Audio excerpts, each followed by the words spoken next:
Hi, and welcome to another edition of Coming Home to Homemade Theater. I'm Jonathan Hefter, your host, and today we are delighted to have with us longtime supporter Ron Morris. Please welcome Ron. How you doing, Ron? Good, good. Boy, this is such an honor to be included with all the people that have worked for Homemade Theater for all these years, and nice to be remembered. So thank you. Well, let's start by giving our viewers a chance to have their minds refreshed on what it is they should be remembering. Can you talk a little bit about your affiliation with Homemade Theater, how you first came to the company, and we'll start there. It'd be a good place to kick off. I had a lot of interest in theater since I was a little kid. I did school plays and things like that, and took a lot of theater classes in high school and college. I really didn't have time to do any shows because I was an athlete and I played a lot of sports. So I really didn't have time for theater. But I liked taking the classes because to me they were kind of like Dale Carnegie course. I was able to learn a lot about how to speak, how to get along with people, how to talk in front of people and things like that. So classes were really effective. And then eventually, when my wife and I moved to Saratoga Springs, I was looking to finally do theater. I thought, now's the time I can start doing it and fulfill that need or desire that I always had. And I discovered a couple guys that were working out of Cafe Lena. They were called the Cafeteria Players. And it was two gentlemen from SUNY New Paltz. They were Gorman Ruggiero, who, if anybody knows Gorman, he is from Schenectady. He owns the Painted Pony Ranch in Lake Luzerne, director of Children's Theater. And his partner was Michael Burns, who you worked with on Golden Pond. And Michael directed for Homemade Theater. And I believe he founded Mop and Bucket Yep. Improv Company. Yep, in Schenectady. And so I worked with them in their improv and acting classes, and then auditioned for their their second show, which was A Streetcar Named Desire. And I got a little part in that show and had a wonderful experience and said, oh, I got to do this again. Mike and Gorman parted ways and the company kind of ended. And then I spent a few years watching my son while my wife went back to grad school. And right around the end of that time period, I started reading about this new group at Cafe Lena called Homemade Theater. And there was a human interest story, I think, and then reviews for their very first show, Wait Until Dark. And the reviews were really encouraging. Like, this group looks like they got their act together. I would like to be a part of this. And the next, they had open auditions for You Can't Take It With You, Kaufman and Hart play. And I was familiar with Kaufman and Hart plays because they're usually very big casts of zany, eccentric characters, French farce, people flying in and out of doorways and stuff. And so I said, maybe I'll give this a shot. And so I auditioned and got a small part, playing Ed, the xylophone, and really the rest is history. It was just the beginning of really an incredible momentum that Homemade Theater developed from that point, because that was a big show. We probably had about 20 to 25 people, cast and crew, in that little black box theater. Wow. And people just came out of the woodwork for that show. There was probably a group of at least 6 or 7 actors that became kind of almost like an ensemble. That group of actors worked for about the next 5 or 6 years for Homemade Theater, and the momentum just continued from there. It was a wonderful experience. We had a chance to chat earlier over the phone last week, setting up today, and I was fascinated to hear from you, Ron, what the state of the theater scene was in Saratoga when you first moved here, you and your wife. So was that 85 that you first moved here?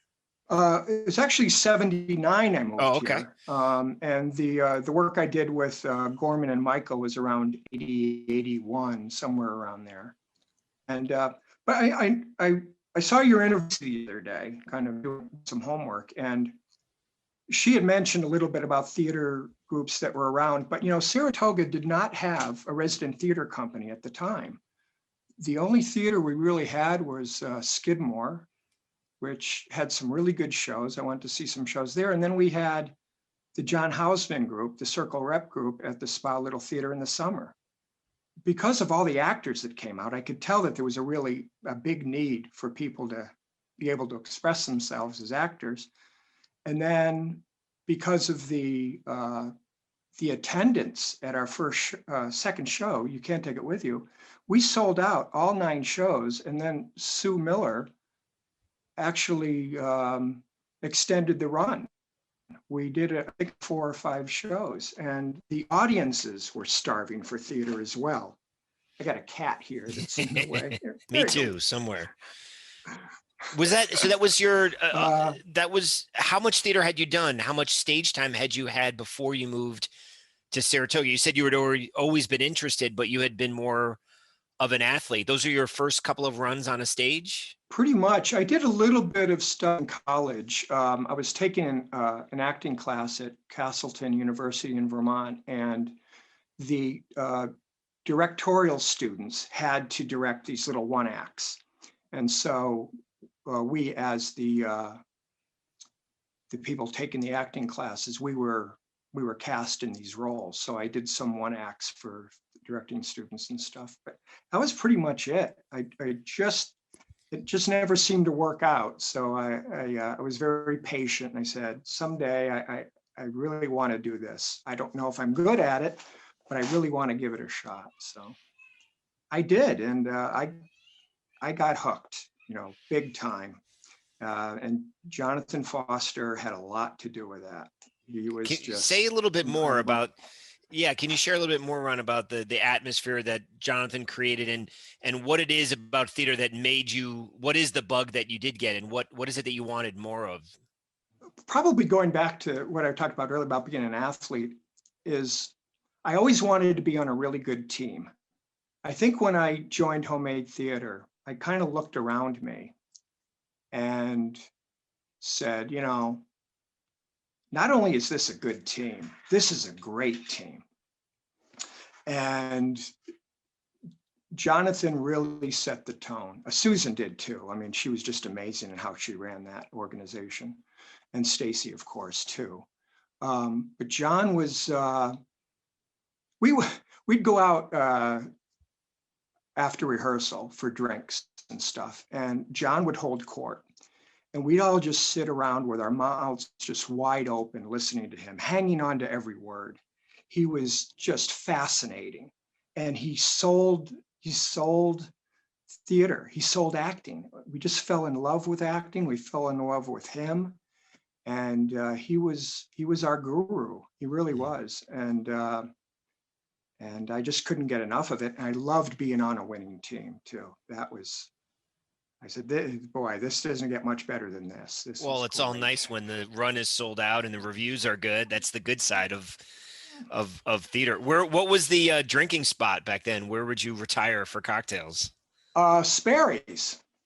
Go way back to the end, because Sperry's used to they would hold the kitchen open for us. Whoa. Because sometimes we didn't show up there until like 11 o'clock, and yeah, usually they had their famous crab cakes available. I always just love their crab cakes.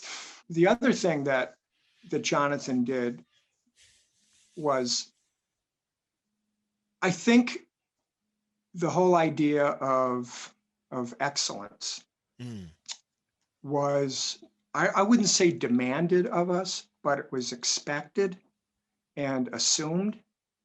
And I think if you didn't feel that way when you came in for the first time, you certainly felt that way when you left. And if you didn't feel that way, you didn't stick around. I mean, everybody was just on their game. We just an incredible group of the set designers, like I wrote down some names like Dave Carlucci and Louis Sure. Allen, Dave Yergin, our lighting designer, Mike Zicko and Steve Weil in sound, Renata Koenig, our costume mistress, Nikki Svolos and Mary Fran Hughes, our prop people. Just everybody was just so good at what they did. And it was just such a joy to be a part of. It really was. It's so fun to hear those names from the past, and something like Mary Fran still with us, still designing, still part of the core team that, on the production team that makes it happen. So it is, a lot of people have stuck around and continue to be woven into the fabric of each production. Can you walk us through a little bit of, so You Can't Take It With You closes, and then what? And then we moved over to a larger space, over to the old Elks Club, the Ballet Regent Yep. studio, and to do Cat on a Hot Tin Roof. And one of the reasons we did that show, and that's one of the things that Jonathan was so good at. He wasn't the type of person to just say, okay, next year I want to do this show, and then cross his fingers and hope that the right people audition for it. He didn't work that way. And in the course of You Can't Take It With You, he took one look at our lead actress, Eva Dolan, Eva. Yep. and said, I have my Maggie. Wow. And he said, now I can do that show. And he also had Sarah Braveman in You Can't Take It With You, and Sarah played Big Mama. And he had Mike O'Farrell, who played Brick, and I played Gooper. So that's kind of how he did things. And, that show was phenomenal. And and having directed the reboot of it, that show won't work unless you have Maggie and Big Daddy, because Maggie dominates Act 1, Big Daddy dominates Act 2. And if you don't have two good actors in that role, that show just won't work. And Jonathan had the foresight to see that. It's And an interesting approach to programming that you're noticing, that Jonathan looked at what he had and asked himself, what can I do with the resources that I have, with the raw materials, as opposed to, I'd love this title and let's see if we can get it done. yeah, that's a dangerous thing to do, and so he continued that way, because when we did Cat, a wonderful actor from Glens Falls auditioned, who also you worked with and on Golden Pond, Jim Mitchell. And Jim was cast as Big Daddy, and then he cast Jim in our next show, which was our first show at the Spa Little Theater, Yep. and that was The Man Who Came to Dinner. He played Sheridan Whiteside, and then went on to do some other shows too. So yeah, and then the next season we did The Man Who Came to Dinner, and then we did a wonderful show with once again the ensemble of actors: Eva Dolan, Jim Mitchell, myself, Marty Rosenkrantz, and we did Rainmaker, I love which that was, production. I remember it well. you saw that? Oh yeah. Oh yeah, that was a terrific show. And then A great lead role. yeah, and then after that, I think I had to take a break because my daughter was born right after Rainmaker, so I had to take a little sabbatical for a while, and then came back. It sounds, when you retell it, Ron, it's the details, the specifics are so fresh. It seems I know you're looking at a piece of paper on the side, but you knew the names, you remember the dates and the feeling. What is it that has stayed with you through all these productions that's made you want to get on the phone with me today? I just think it's the whole idea of learning skills such as collaboration and compromise, two very important things. And it was just working with all these just terrific people and just freeing yourself up. I think that's part of why actors become actors is, some of us are really painfully shy, or we don't have the skills to communicate or speak or talk or things like that. And then when you get up on stage and you say the words of Tennessee Williams or Arthur Miller, it becomes a lot easier. And it kind of gives us somewhat of a signpost to follow. And as a result, we can develop those kinds of skills. I think it enriches all our lives when we're able to do things like that. Is there any way that refining yourself as a performer impacted your professional career? What were you doing during the day all these years, and how did this notion of teamwork and collaboration leak over into how you made your money, if at all? I toyed with the idea of becoming an actor in college, but my dad gave me some advice. He said, when you graduate, come out with not only a degree, but with a certification. Certified teacher, certified nurse, certified accountant. And so I kind of decided, well, maybe I'll become a teacher. And I just didn't feel comfortable pursuing the whole acting thing. I just thought it was too up in the air. And I also couldn't see myself living in a cold water flat on the Lower East Side of Manhattan, waiting tables and going to auditions. That's if you could afford Manhattan. Yeah. Well, I think back in the 70s, it was a little more affordable down there. But so I left the theater department and I went over to the education department. I was talking to my mentor, my eventual mentor, and I said, I was in the theater, but I don't feel comfortable doing that. I'm thinking about becoming a teacher. And he looked at me and he went, teaching 5 shows a day. And there was a lot to be said for that. And by becoming a teacher, and that's what I did, I taught in Saratoga for almost 30 years. And to answer your question, the skills that I learned in theater helped me be a better teacher. I was able to communicate better to my students. My dad used to call me Mumbles when I was a kid. Really? I can't imagine that. I know. And I became so phonetic as a result of taking acting classes and public speaking classes and stuff. And that really helped an awful lot. And also, by becoming a teacher, it freed me up to do all kinds of things. When I taught in Hartford Central School from 82 to 85, I came to Saratoga in 85. I directed 2 plays, and that was a lot of fun. I learned a lot from there. And even at Saratoga, at the middle school, one year I taught an improv class to some students after school, and never really got involved in the Saratoga theater scene. Saratoga High School, which is phenomenal. Bob does such an amazing job with that group. Bob Berenis, you're talking about? Yep.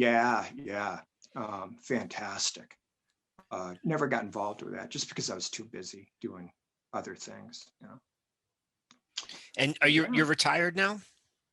I am. I retired from teaching. I do work part-time. I score teacher certification exams for essays for the New York State and for Ohio. And I also write book reviews. I write book reviews for the North American Welsh newspaper called Sure. Menai, and I read books by Welsh authors and write reviews. Still keeping busy. Is there a chance that you're entertaining returning to the theater scene? I entertained the idea for years. I had some health issues where I would have problems with chest colds and stuff, and I had a hard time during the winter. I always seemed to get this bad cold, so I always got a little nervous about the possibility of auditioning. But it really filled a need while I did it, and I thought that was not enough. And I don't know. It was wonderful while it lasted. But the other problem is, and maybe I became somewhat of a snob, but I kind of got spoiled working with Jonathan. Sure. I really did. And I said, do I really want to work with other directors who may or may not come up to his standards? And but there was one exception, and that is you, my friend. Oh, jeez. No compensation changed hands to Prime for that compliment, everybody. Well, that's the funny thing is I remember going to see your production of Cat.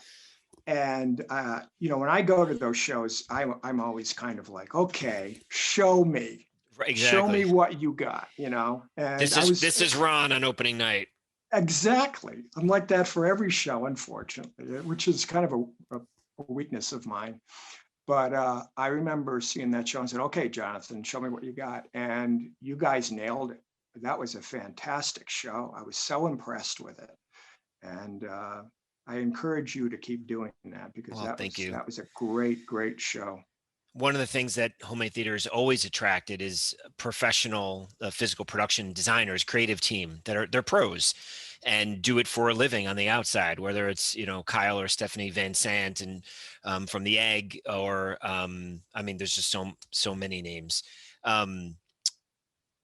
That it really lends that polish to it. You walk into the Spa Little Theater, and as you're sitting before the show begins, you're leafing through your program and you're taking in the set, and you really do have the feeling. I always had the feeling that you're arriving and you're getting immersed in another world, and you're taking in the set. That with the Cat on a Hot Tin Roof set, I wanted it to kind of radiate out with the the beams that Bill Fritz did for me, the exposed beams that were kind of indicative of the space. So it wasn't a literal set. It implied the space, and I don't know, it was conceptual, and it was easy in the construction, and then our technical director, Kevin Miller, as much as we could, but they spare no expense. They don't phone it in, and it's a big stage at the Spa Little Theater. You were hinting, formerly the John Houseman Theater, and I've seen production after production make best use of that physical space. And I do actually, because I came up in the Jonathan Foster years as teenager, and I remember thinking to myself, if we're going to do this, I always say during the reading, if we're going to do this, let's see how good we can be. And Yeah. and as you well know, no one's getting rich doing this, and these are all people, especially the actors, who are doing something else during the day, and then they come on their own time to rehearse. And I thought, as long as we're here, let's really do it. So I would work with my Brick and my Maggie, just the three of us, sometimes till 11:30 at night. I had a story that I wanted to tell, if that's okay. Oh, Do we have please. time? Of course. I was reading up. Kind of went on the internet, and I saw some articles that talked about the relationship between the audience and the actors, and the actors work so hard to try to give a gift to the audience,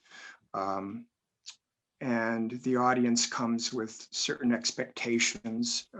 They hope to be entertained and illuminated, and learn, how problems are solved, how people get along with each other, and stuff like that.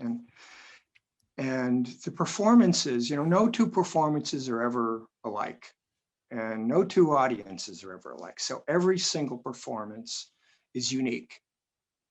And there's an example of that where the magic of theater happened for us one night. And I don't know if you were at that show or not, but it was a performance of The Rainmaker. And it was right near the end of the show.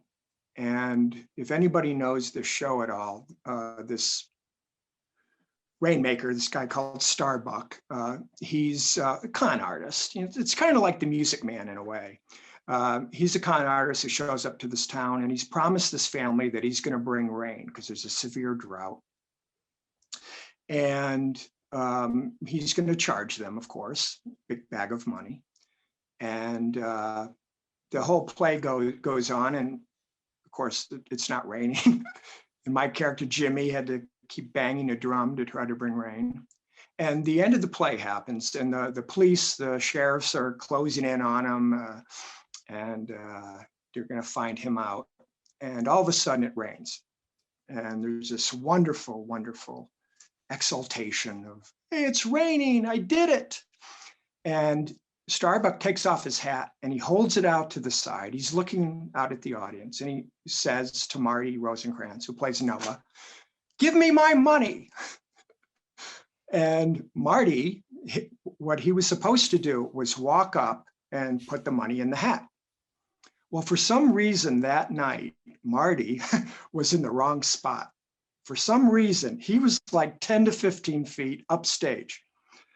The smart thing to do would be to scamper downstage and put the money in the hat.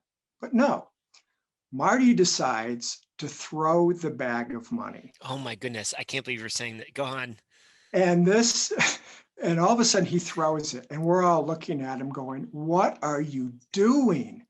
And we just thought, "Oh God, this can't end well. It's going to hit Starbuck in the back of the head. It's going to end up in the audience or something like that." And we just watched this bag of money in slow motion take its parabolic arc down stage. And son of a gun, that bag of money landed right in Starbucks' hat.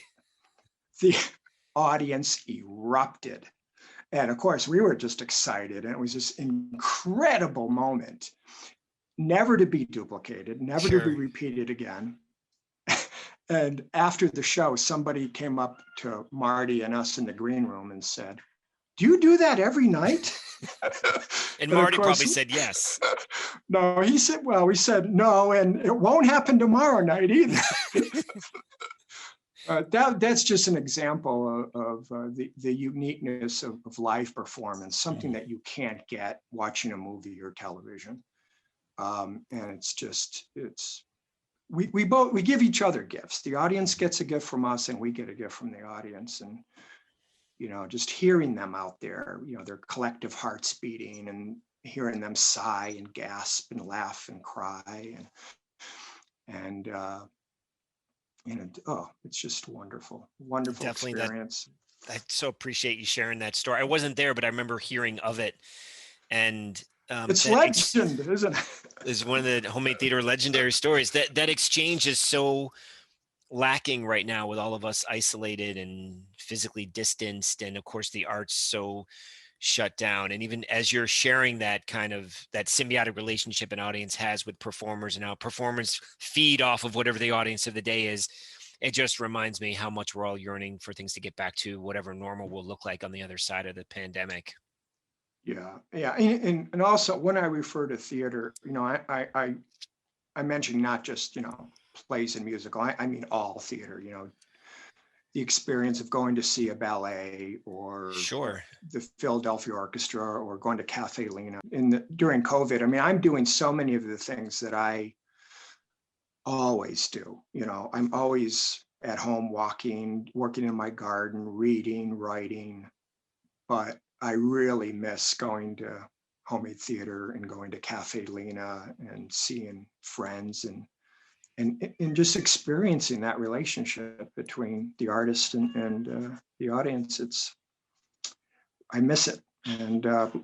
But we're forever hopeful. We have a new president. We're getting vaccinated. Have you uh, gotten the vaccine? I got my first one on Saturday. Wow, Soon good for you. we drove all the way up to Potsdam in one day and back. Well, though we've been missing you on the stage, I know one way that you've been supporting the efforts over these years is as a member and with some financial support. And so that's another way folks can go to homemadetheater.org to find out how they can support the theater in these times when there's no production to buy tickets for. So thank you for that, that way that you've been Yes, supportive over the years, Ron. Such a yes. pleasure to chat with you. I really appreciate the time that you've taken. I'm going to end today with a questionnaire that I always offer all my guests. And you're number 3 with more to come. So I really do appreciate the time that you've taken to be with us today. Are you ready for our coming home to homemade theater signature quiz? This is like inside the actor's studio, isn't it? Something like that. I am curious what your favorite swear word is, but we won't Uh, ask that question. But Ron, what show title best describes your life and why? that would probably be an easy one. I would say with the first show I did with homemade theater, you can take it with you. And we're not just talking about monetary wealth. We're talking about everything that you have to offer, to share, things you've learned. Just give it all away, and help those around you, impart your knowledge to others before it's too late. Well, you've done that to me today. I want you to know that. Our second question, if you could star, Ron, imagine it, you're starring in one Broadway musical, assuming that you have the talents. I don't, so I would be your student. If you could star in one Broadway musical, what would it be and why? I knew you were going to ask this question, and I have a something right here to show you. I love it. Can you see it? Yeah, it's your second reference to the Music Man. Yes. I love this show. Robert Preston in that role of the Music Man was probably one of my favorite experiences. My parents actually saw Robert Preston do Harold Hill on Broadway. My parents were big fans of live theater, and they went to Broadway all the time. Unfortunately, they never took me, but the good news about it is every time they saw a show on Broadway, they went out and bought the cast album. And so I grew up listening to this. And then, of course, it came on television, the movie. And I always thought that would be a lot of fun to play that character. But of course, like you, I can't sing or dance. So. Well, I mean, I can carry a tune. I mean, yeah, I can harmonize a little bit, but that's about it. Well, when all this is over, we'll get together for a cocktail at Sperry's, and we'll have to sing a refrain of something. Yes, that'd be nice. During intermission, Ron, it's intermission. It's been a powerful act one. The lights go up. During intermission, you always make sure to A, go to the men's room, B, get a drink at the bar, C, read the cast bios in the program, or D, grab one of my wife's famous blondies from the concession stand. She makes a good blondie. I've never had those. Not yet. Well, I read the cast bios before the show because usually my wife and I get there early, so I get that out of the way. But like I said before, being a senior citizen, I always hit the bathroom during intermission. So the restroom would be the answer to that question. The beeline for the men's room. I get it. Beeline for the men's room. That's right. Ron, after all this is over, the first show that you'd like to see on a stage would be what? Oh, just about anything would be wonderful. There were some shows that I always wanted homemade theater to do. I had such a good experience with of Mice and Men. That was a wonderful show. Once again, Jonathan met Larry Berman before that show. And when he met Larry, he says, I have my Lenny. I always wanted to do Mr. Roberts. I always thought that would be a great play to do at homemade theater. So that would be kind of neat to see. But I think any show that just celebrates theater, which most of them do, something uplifting, possibly, something that joyful and makes people leave the theater with a big smile on their face. Well, time with you today has been uplifting and joyful, and I'm definitely going to close out with a smile on my face, Ron. You've been so generous and positive, and thank you for the photos that you've sent over, which our viewers will have seen cut into this interview. Ron Morris, thank you so much for spending a few minutes with us and helping us to come home to homemade theater. I appreciate your time. It's been my pleasure. Thank you, Jonathan. Thank you. See you next time, folks.